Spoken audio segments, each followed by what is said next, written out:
দয়া করে আমারে ভুলা যায়েন না। আমারে ভুইলা গেলে আমি চিরতরে হারিয়ে যাব। জানেন, এই বিশাল পৃথিবীতে আমার আপনি ছাড়া আর কেউ নাই।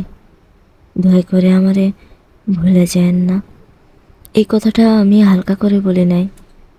এটা কোনো আবেগের মুহূর্তের কথা না। এটা আমার বাঁচার শেষ আশ্রয়স্থল থেকে বলা একটা অনুরোধ। মানুষ তো অনেকের ভিড়ে থাকে, হাসে, কথা বলে, দিনের পর দিন কাটায়। তবু তার ভেতর একটা জায়গা থাকে, একদম নির্জন, যেখানে কেউ পৌঁছায় না। আমার সেই জায়গাটাতে শুধু আপনি আছেন। আমারে ভুলে গেলে আমি চিরতলে হারিয়ে যাব। এই হারিয়ে যাওয়া মানে দুনিয়া থেকে মুছে যাওয়া নয়, বরং নিজের ভিতর থেকে ফাঁকা হয়ে যাওয়া। আমি হয়তো আগের মতোই হাঁটবো, কথা বলবো, মানুষের সাথে মিশবো, কিন্তু আমার ভেতরে যে আমিটা বেঁচে আছে, সেই আর থাকবে না। সে শুধু আপনার জন্য টিকে আছে। আপনি জানেন না, এই বিশাল পৃথিবীতে আমি কতবার নিজেকে খুঁজেছি, মানুষের মাঝে, সম্পর্কের ভিড়ে, পরিচিত মুখের হাসিতে, কিন্তু কোথাও আমার জায়গা হয় নাই।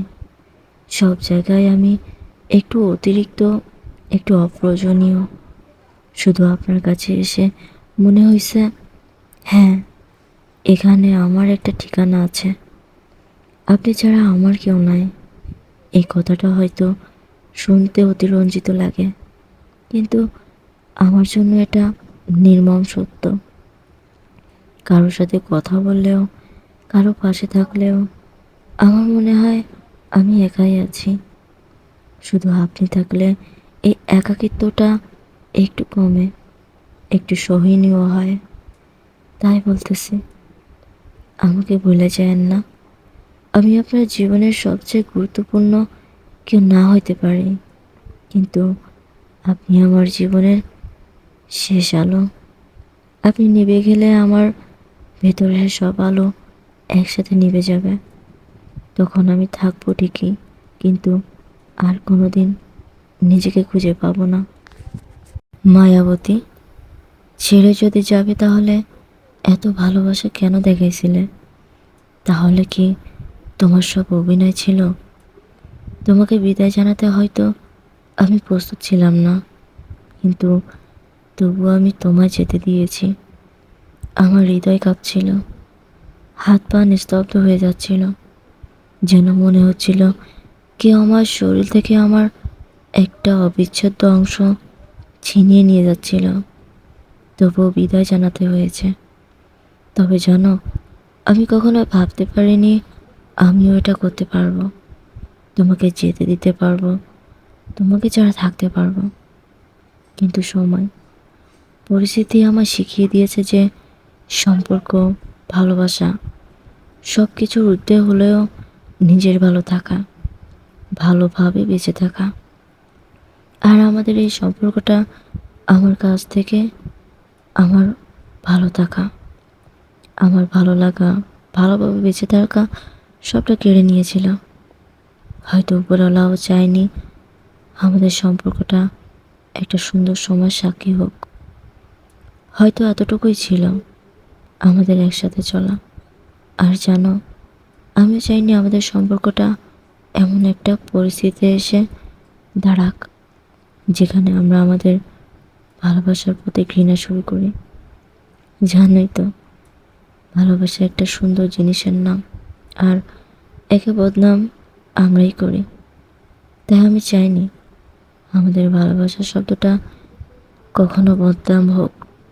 তাই হয়তো এক বুক ব্যথা নিয়েই নিজের মধ্যে লুকিয়ে আমাকে নিজেকে বিদায় দিতে হয়েছে। তবে হয়তো এই বিদায় জানাতে আমি আজও প্রস্তুত হতে পারিনি। সম্পর্ক সবসময় শুধুমাত্র বিশ্বাসঘাতকতায় শেষ হয় না। কখনো কখনো এক পক্ষের উদাসীনতা, অবহেলায় সম্পর্ক ধীরে ধীরে নষ্ট হতে হতে শেষ হয়ে যায়। যে সম্পর্কে কোনো ইফেক্টর দেয় না, সম্পর্কে মানুষটাকে গুরুত্ব দেয় না, মানুষটার কিসে ভালো লাগে, মন্দ লাগে, কোনো কেয়ার না করা, মূলত তার কারণেই সম্পর্ক শেষ হয়ে যায়। আমরা ভাবি হয়তো সম্পর্কে কেবল চিট করলেই সম্পর্ক শেষ হয়ে যায়, কিন্তু না। নীরবে নিভৃত সম্পর্কে মানুষটাকে মানসিকভাবে যন্ত্রণা দিতে দিতে বাধ্য করা হয় সম্পর্ক থেকে সরে আসতে।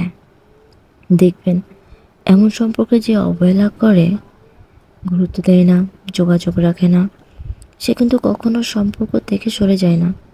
সে শক্ত করে ধরবেও না, আবার ছাড়বেও না। এমন ভাব নিয়ে সম্পর্কে ভাসমান থাকে। তার মধ্যে সম্পর্ক কিংবা সম্পর্কের মানুষের প্রতি কোনো সিরিয়াস নেই।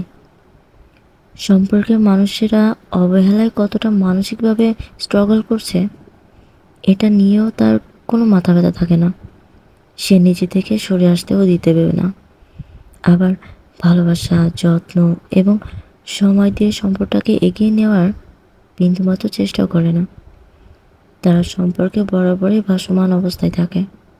টিকলে টিকবে, নয়তো টিকবে না, এমন ভাব নিয়েই থাকে।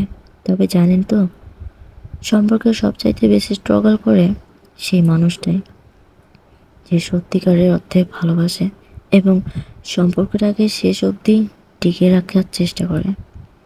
যে সম্পর্ক এবং সম্পর্কের মানুষটাকে হারাতে চায় না।